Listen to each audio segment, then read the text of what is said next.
Welcome to the Experience Local, live with Russ and Scott, and our guest, Buddy Puckett.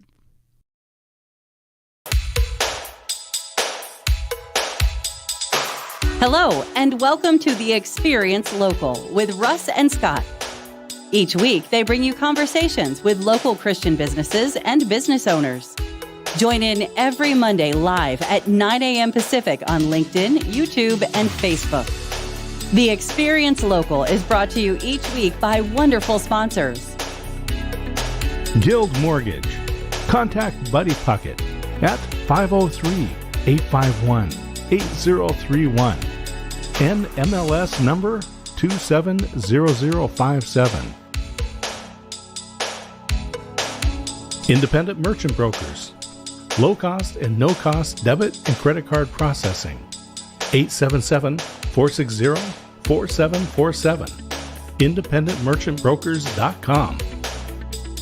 Tim Rist at Discover Oregon Real Estate. On the web at DORLLC. Find your people, find your home. Adams Rib Smokehouse, 1210 State Street, Salem, Oregon. 503-362-2194.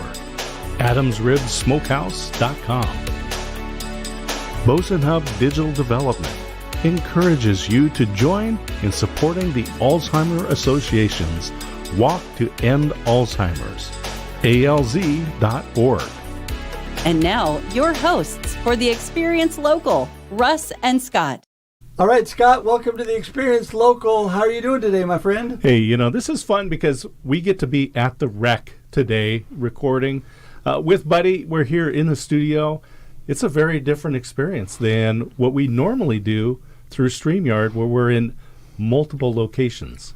It's true. I mean, this is a lot of fun because it is something new. And, we just want to give this a try today because we love Buddy, number one. But second of all, it's fun to get out there and try things out of your comfort zone, right, Scott? Mm-hmm. Things that you don't normally do. And so on the Experience Local today, we're definitely local. And we are just loving life. So we're here at the rec in Kaiser, Oregon. We've got our special guest, Buddy Puckett of Guild Mortgage, and we're going to learn a lot today. Oh, my goodness. Yes, we are. And, from the time I met Buddy, he is just a blessing to me. And I know he's going to be to all of you today. And we just want to tell you guys that we love being here every Monday on the Experience Local, live with Russ and Scott. We live stream, as you heard in the intro, 9 a.m. Pacific on LinkedIn, Facebook, and YouTube, but also this goes out on radio, so it's so much fun. We love it. And don't forget, you can connect with us at local.theexperience.video. Right, Scott? Always, yeah. There you go. Please subscribe to the YouTube channel, because then you can watch in replay. You can share it with your friends, and people around the world can find out what is happening right here in the Mid-Willamette Valley. That's right, because, we're not just about our local. We're about local everywhere, wanting to encourage you that if you are involved in this amazing global community, don't forget your local community. And we love to talk to believers in business in our local community. That's what this is all about today. So we're thankful for that. And with that, I think we need to get Buddy. Yeah, absolutely. Let's get his mic hot and ready to roll. All right. So my good friend, Mr. Buddy Puckett of Guild Mortgage. How you doing, buddy? Hey, I'm doing great. Thanks for having me on here, you guys. You bet. This is great. So you guys normally do this virtually, right? Yeah, we do it virtually, but I'll say this is your home studio, right? Yeah, I've been here a couple times. Yeah, in fact, Russ and I just did one recently, and maybe Scott will have you on here soon. Hey, that'd be great. I'd love to come down, but you've got the home field advantage today. This feels a little different being on this side of the mic, but it's all good, man. I'm excited to be here. Appreciate you guys, what you guys stand for, and yeah. Pretty cool. That is so cool. I'm actually doing what Buddy does, taking video as we're actually recording today. And, I just want to say that if you were looking for someone who's really focused on local and somebody who's focused on their faith, it would be Mr. Buddy Puckett. And, Buddy, I just appreciate that. First of all, let's just start off. Give everybody a little intro. Who is Buddy Puckett? What are you up to? Hey, I've been trying to ask that question for a long time. Who is Buddy? And that's not a joke, really, because sometimes, I don't know about you guys, but I'm like, what am I supposed to be about? Who am I? What's God had me do? And sometimes I don't know, if I'm being honest. I often meet with guys early morning over coffee. Like this morning, I had 2 coffee appointments. It's pretty typical. And I ask those questions like, who are you and what are you about? But sometimes the question gets turned on me and who am I and what am I about? But 26 years ago, I got in the mortgage industry. I was a tire guy. I worked at Les Schwab, and that's what I knew. Then I got into a sales position, and I didn't even know how to spell mortgage. So I'm a tire guy, right? That's still who I am, kind of. But I love to serve people. I don't know that I love mortgages so much, but I love guiding people how to be creative with mortgage and real estate, navigate finances, be accountable, to give. I don't know, just all those things really matter to me. So the things I love doing is encouraging people, kind of like you, Russ, and then exhortation is maybe a gift that God's given me to be an exhorter, but really I call it a challenge.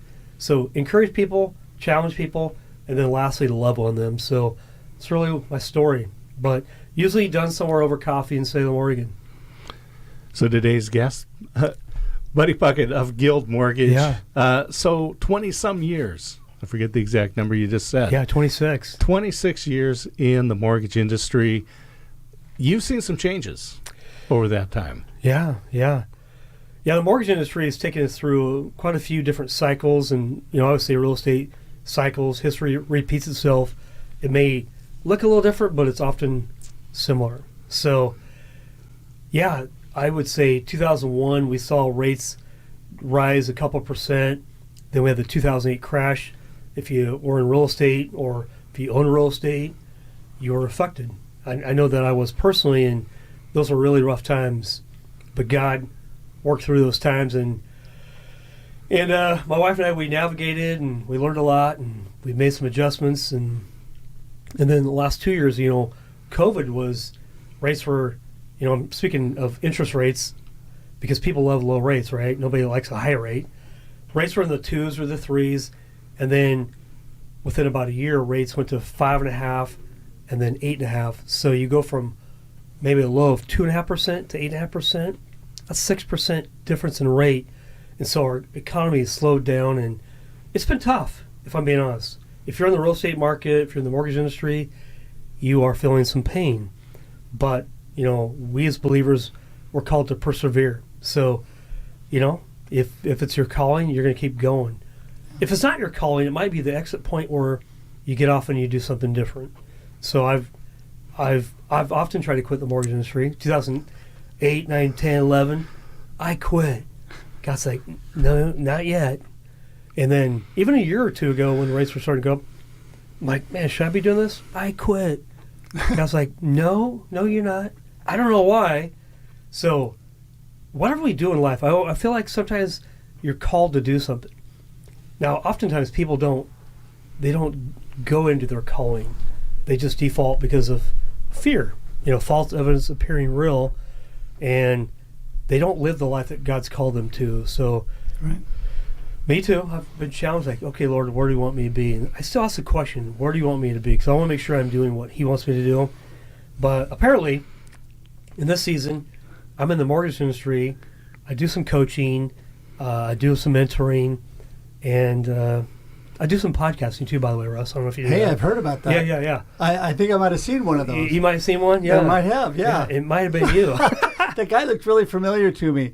I just wanted to jump in there and say, what I love is, your real purpose in life, to serve the Lord and to do His will and to really be focused on encouraging and mentoring and helping people.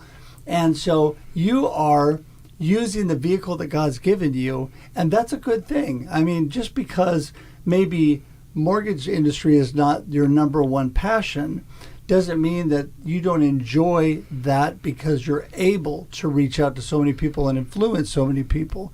I know that you're also involved in mentoring. You're part of Valor Mentoring, right? Yeah, you want to talk correct. a little bit about that? Yeah, no, I appreciate that. Okay, so 26 years ago, I'm in the mortgage business. I was told to go to a chamber event, and I'm more introverted than I am extroverted. I'm not like Russ, And And so nobody is like Russ. Nobody's like Russ. Okay, that's like a nobody's like Russ. That's like a hashtag. I'm taking that clip all by itself. There you go. Nobody's like Russ. Okay, yeah, it's true. So I go to this event, this chamber event on a Friday morning because that's when they typically are. I meet a guy, Sven Anderson. He works for New York Life. If you've been around Salem, you probably know Sven. Sven's amazing. Well, Sven becomes one of my really close friends, and for 26 years, we're still meeting. We're still involved in ministry, but God was working through that. And then probably 5 to 7 years later, I meet a guy named Tim Davis. Well, Tim already knows Sven.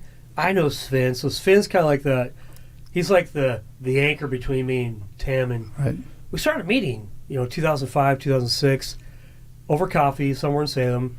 And God's like, and then over time we would bring a guy like, hey, I'm bringing a guy. So pretty soon, like, hey, let's do a Bible study. But God's doing work in our lives. And then, so fast forward, 8-10 years ago, we're supposed to start a ministry. We don't know what it is. And we start brainstorming with a bunch of guys. And, some guys have come and some guys have gone. And there are seasons in our life. And we started a nonprofit called Valor Mentoring. And so really what we do is we mentor men. In fact, my first podcast I ever did was with Tim Davis. If you want to hear more of the story, listen to that story. But really, it's the challenge in America is that fatherlessness is rampant. I don't know the stats on this. Tim knows them really well, and he talks about them in the podcast. But like 70 to 80% of the kids who have no father in the home don't graduate, end up in prison or something like that, drugs. So Tim was a young man who, unfortunately his dad disappeared, went away for, 30 or 40 years, and there's a story in there. I think his mom was married, remarried 7 times or something like that. So it's his story. And so he shares what that looks like. Thankfully, God got a hold of his heart early on and changed his life. But how many men, young men, old men, they don't have that same walk with God. And were you pointing at us when you said old men? I just checked. I don't know. Maybe it's the gray hair. I noticed you looked at me and you said old men. I mean, I am turning 60 years young, but okay. Now Scott, he still has his normal gray or black hair, and you and I have. He's a puppy. He's just a babe. Yeah. But mentoring men. It's really. I was called to the ministry 26 years ago. I don't know why. And the quick story, I'll make it really quick. I knew a guy. I found out he was having an affair.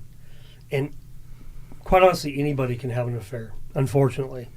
But it really bothered me. And so I was praying. It was about 3 o'clock in the afternoon. I was praying for the situation. I was really upset. And guess what? This guy called me, wanting to meet. And back then you could answer your phone in your car, right? It was a big phone 25 years ago. I'm like, hey, so-and-so. I'm like, we're chatting. And he goes, hey, can we get together? I'm like, absolutely. We literally met the next morning, and we met at 7 a.m. So I learned with guys, you got to meet early in the morning. That's why I still meet with guys early in the morning. 6, I don't care, 5 a.m. Russ, if you want to meet at 5, I'll meet you at 5. I'm all good with that. You're good? He's already been up for a couple hours, so it's fine. So I met this guy at 7 a.m. at a restaurant downtown Salem, IHOP, specifically, International House of Pancakes, and we're chatting, small talk. I'm like, Lord, I want him to talk about it. And he finally goes, he paused. I'm having an affair. I go, I know. He's like, wait, how do you know? I go, everybody knows. I guess the story is your sin will find you out, right? Your sin will find you. So if you don't want to get caught, don't do it. And that's really what's held me accountable is like, we're all able to sin and do something really stupid. And so that's been the passion of my life is to be accountable. I'm accountable too. And so I show up for guys, not just for them, but for me as well. And so my wife sees me almost every morning, leave the house early to go meet with the guys somewhere. So honey, I hope you appreciate me doing that, but it holds me accountable too to live in a life that's really honoring to God, honoring to my wife, respectable, above board, accountable. Yeah. So that's the thing is choosing to live a life that makes a difference. And today's guest on the Experience Local is Buddy Puckett, Guild Mortgage. We're having a great conversation about accountability, and that's one of the things that is missing in so many men's lives is we have acquaintances, but we don't have those deep friends, those people who will call you out when you need it. And we need that. We need that. And isolation is a killer. It'll kill your marriage. It'll kill your business. It'll kill your relationship with your children. You need that outside input. So this mentoring that you're involved in, absolutely critical. So let's talk about children. How do you integrate with your business, your family, your faith, with children? Okay. Well, great question. Well, first of all, I've got 2 daughters, and I became a believer at 28. About the time, we were married for 5 years, couldn't have kids, and then someone led me to the Lord. I accepted the Lord, and we have kids. Weird. And so God laid on my heart the conviction to teach my girls the scriptures every day and pray for them every day, and that I have. Not perfectly. I'm not a perfect human being, but that's been the desire and attempt in my life. A couple thoughts. You mentioned the word isolate, and I like Proverbs 18:1. It says, "A man who isolates himself seeks his own desire and quarrels against all sound wisdom." So me, let's say, if I don't show up at Bible study, at church, wherever, then I'm in isolation. So I know me being alone, any guy being alone, and we're pretty good about being alone. We can do that. And that's the problem with men. We need to actually come together. I think first and foremost, you have to have some conviction to be accountable. And, first of all, you have to love your wife as Christ loved the church. And you have to raise your own family first and foremost before you can go out and save the world. So when you talk about children, I can only speak of my own kids, my 2 daughters, teaching the scriptures, but also emulating Christ. I don't want to tell them what to do. I just want them to emulate what I'm doing if I'm following Christ. And so I've tried to practice just being, not telling per se. So does that answer a little bit of your question? No, I love it. Can you give us some practical things that you do outside of the home, maybe? Yeah. So I mentor men usually after high school, like for some reason, 5, 6, 7 years ago, because I've mentored lots of men, but the younger generation was really guys that were coming out of high school. I don't know why. I had some guys referred to me, and I would have them, they would have to come to my work, and we would start talking about, hey, what their goals were. They would kind of see my office, and they would have to make their way there. I wouldn't go to them. They'd have to come to me. And so they'd often have to ride the bus. They were 18, and it was interesting. They would show up week after week after week, and we did it for 12 weeks. I just created a 12-week curriculum where they would come to my office, get to know who they were, kind of what it wasn't necessarily Christian-based, but that's where it would ultimately lead. And that, for me, that's where it began, really getting more involved. I enjoy meeting with married men early on, but the younger generation was just coming out of high school, and I love 18, 19, 20, 22, and have them show up early morning. Like, man, this is early, 7 a.m. Okay. 7 a.m. is not early, by the way. Yeah, but that to me was getting them when they're fresh. Right. There's nothing else going on. We can really have a candid conversation. And I say, really, as a mentor, I have to be vulnerable about my weaknesses, where I would struggle. Because I'm not, hey, tell me all your sins, but me not sure. If they think that I've arrived in some way, then they're going to feel less than. That's not what this is about. It's me going, hey, let me share with you my struggles, my flesh, and be the first to be vulnerable.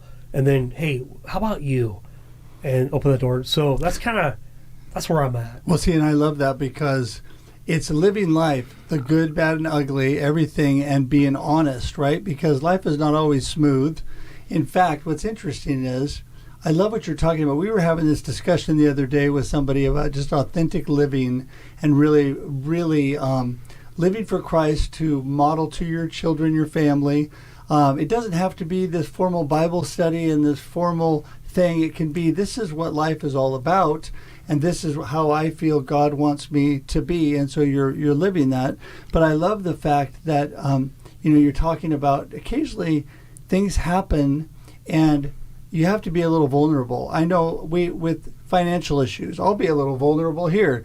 My beautiful wife and I had some financial issues, like everybody else. Just life happened. You're the only one, Russ. I don't know anyone else with financial problems. I know, and the money just got away from us. And then we met Dave Ramsey, who's amazing. Yeah. And actually not personally, but I get it. And so, but the whole thing was we utilized that whole process to mentor friends who are doing amazing because of that, to mentor our children, who we said, listen, don't make the mistakes we did. We didn't hide it. We said when we started this process and we got into trouble, it's because we isolated, because we were afraid to tell people the truth. And so we were honest with our children, and I think it's made a huge financial impact. I wish somebody when I was young would have said that. I had amazing parents, but financial wizards they were not. And I think it's because my dad always did really good and didn't have to worry about it. But man, I wish somebody would have told me early on, because I'd be a multimillionaire by now if I would have learned those principles years ago. And so it's just important to be authentic and awesome. So and telling people what's going on with everything. So talk to me about maybe a situation you've had that's really modeled to your children out of something maybe that wasn't, whatever you want to share, that maybe wasn't the greatest day of your life. Russ, my life's been perfect, so I don't really have any situations. But just to your point, Dave Ramsey, one of my favorite quotes is Dave says, most people don't talk about sex or money, but apparently our parents had both. So, all right. Apparently. So going through the 2008 crash, I'm in the mortgage industry. I'm mortgage guy by day, flipping properties by night. And then the crash, all of a sudden, unbeknownst to me, the storm was brewing. And so I would say my parents never talked about money. I didn't know if they had money. We just never talked about it.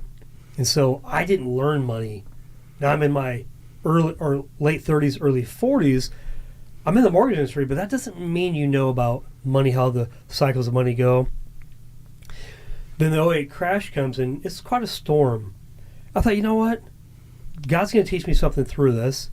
And I always tell my daughters, I love pain because that's the only time you learn. And so we went through this journey, and I brought our girls in through the journey. And so they live differently than we live. I taught them the goods and the bads, the do's and the don'ts. And by the way, we're not perfect yet.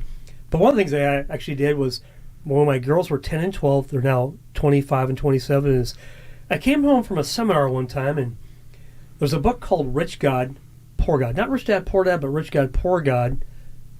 And I came home, I was really wanting my girls to read a Christian-based book that led to Scripture.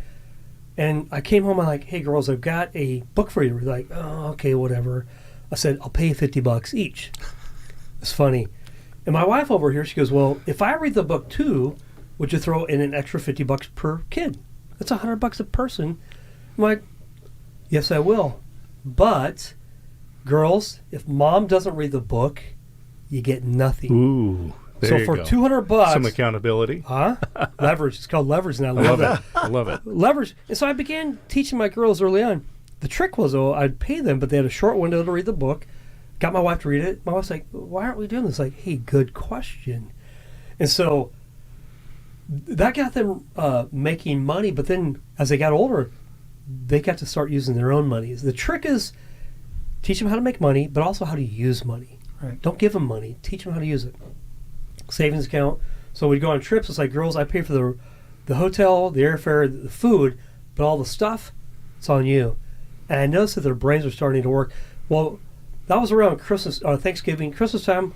Girls have another book for you to read. And eventually some Dave Ramsey books, because I think Dave Ramsey teaches some basic principles of no debt, how to pay off debt. And my girls, honestly, they have no debt, no college debt, no student loan debt, no credit card debt, and they work, and they've learned how to manage money way better than I did. So that's the lesson. What I didn't know, I got to teach my girls through a really painful process. So I tell you, today we're learning a ton from Buddy Puckett of Guild Mortgage here. Accountability, managing your money. Money is just a tool. Yeah. And I remember, we talked about Dave Ramsey. The first time that I ever heard Dave Ramsey on the radio, right? Some Southern-voiced guy talking to this couple on the radio. And they were saying, I'm out of work. My husband's out of work. Our unemployment's running out. We just can't find jobs. And his response to him was, are you telling me you can't deliver pizza? We're just holding out for the wrong things, right? You go, there are resources out there. You just have to not be proud. And so I just want to talk about that a little bit as we're starting to wind down. Let's talk about your attitude. What does it mean to have an attitude in these relationships with accountability, relationships with the resources that we have, whether it's money or other things? Let's talk about your attitudes. Yeah, great question. Well, I'll give you a case in point, if that's okay. So my oldest daughter's now 27, so I'll pick on her for a moment, but really both my daughters. When Emily, sorry Emily, this is about you, but great story. When she graduated from high school, I said, okay, it's the weekend. I go, guess what you get to do on Monday? Well, what's that, Dad? You get to get a job. What? And so I remember about halfway through that Monday, how's the job hunting? She said, yeah, I went out for about a half an hour and I didn't find one. I'm like, so I came home that night. That's not how this works. You leave home and you don't come home until you actually have one. And so I had to press her a little bit. Long story short, she finally got one, and she became she became a manager of Oddmo's Pizza, South Salem. Literally, she was managing people older than her, and over the next couple or 2 or 3 years, I got to help coach her as she managed these people because she was new. And but I've always pressed my daughters like, hey, I'm your dad, and because I love you, you're going to go through the pain of the exercise of moving out, getting a job, and being an adult. You want to be an adult, right? I'm going to treat you like one. I'm not going to sugarcoat anything. I don't give them anything that they can do on their own. The only thing I give them that I owe them is love. And the way I love them is through discipline, expectation, and love.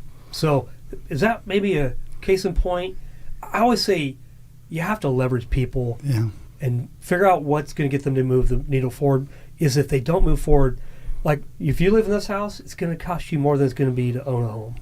I'm going to make it really painful. Period. Well, that is life. And I think that alone is a great gold nugget to end today on, because, I think that, it's navigating through the goods and the bads of life, but always knowing that God's going through it with us through those challenges. Like you said, through the pain and challenge is where we grow and where we learn, and where so many actually amazing things happen. It doesn't feel amazing at the time, but I tell you, we have to do that with our kids and with our family. And Scott, this has been an amazing discussion today, and I'm just so grateful to be here with all of you. Buddy, we're thankful that you're with us today. You are not only our amazing guest, but also a sponsor. We're so thankful for that, because, it is just all about coming together in the local community. So we just want to say thanks for being here today. Hey, thanks for having me. One last plug, take me 10 seconds. One of my favorite podcasts is with my daughters. Usually I interview people, but they interview me, and really the good, bad, and the ugly is unveiled there. So there's more to the story. Molly Green, she's married, and Emily Puckett, if you ever want to listen to it. So thanks, where do they go to find out information about you? Yeah, on the podcast? Anything. So you can go to YouTube and just Google my name. I have a podcast called Conversations with Buddy. You can hop on Apple Podcasts and find it that way. You can Facebook. So I follow Russ, so you can find me through that way. There you have it, man. There we go. Find him. Well, listen, thanks so much, Scott and Buddy. It's been an amazing, amazing day. Our first big experience, and we made it, and we're so glad you were with us. Have an amazing week, and we'll see you next Monday. Thanks, guys. Thank you for tuning in to The Experience Local with Russ and Scott. Listen to the program on Spotify or wherever you listen to fine podcasts. Join in every Monday live at 9 a.m. Pacific on LinkedIn, YouTube, and Facebook. We look forward to seeing you next time on The Experience Local with Russ and Scott.